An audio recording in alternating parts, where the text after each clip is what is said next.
This is the reason why the kingdom of darkness does not work without physical rulers. And this is the reason why when a righteous man sits on a throne, the people rejoice. Because the righteous man would open righteous gates over the territory.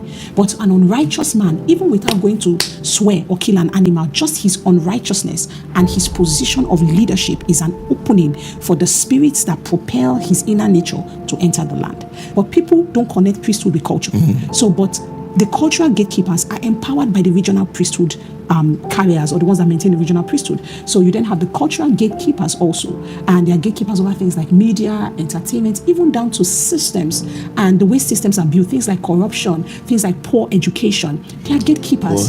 Poor health systems. All of those things are manned by people who in themselves are not compelled to do right. But that lack of compelling for righteousness is powered by a deity who is also a gatekeeper and then has a human representation that meets out their purposes. Now, so every region, or the life or the liberty or whatever in a region, is determined by the active altars, the active priesthoods. But also you realize that people think that when there's a demonic gate or gatekeepers, it means that the region is desolate. I actually think that when you see brokenness and deadness and weakness, is a sign that yes, there's an activity from the demonic, but it is not even the highest activity that you can see. I think that the ones that hide, even in seeming prosperous societies, are the worst ones. Really? The one in the brokenness, you can already tell now, there's poverty here, there's corruption here, there's, that one is easy to detect. But you see, Satan's strongest point is in deception. So for him to fully deceive a people, he needs to make them prosperous.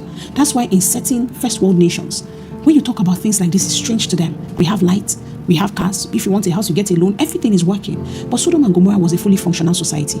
The Bible actually says one of the sins of Sodom is that they were so prosperous. They will eat, drink, and they forgot the nations around them. So that a nation is prospering doesn't mean that there's no demonic or satanic activity or captivity in it. This happens territorially because of maybe like the trade that happened in the nation before, or because of who is ruling, or the agreements that are made, or the lack of the church in the region to insist on the entrance of light.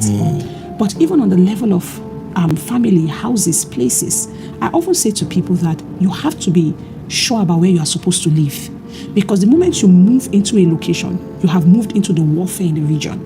It can greatly influence your seed, your children, how they become. And so if you yourself don't take the priesthood of Christ and insist on creating your own spiritual and physical economy, just the same way you can have Goshen in the midst of Egypt, if you don't insist on it, you'll be subjected to the region, the altars in the region, and the effectiveness and efficiency of the satanic gatekeepers in that region.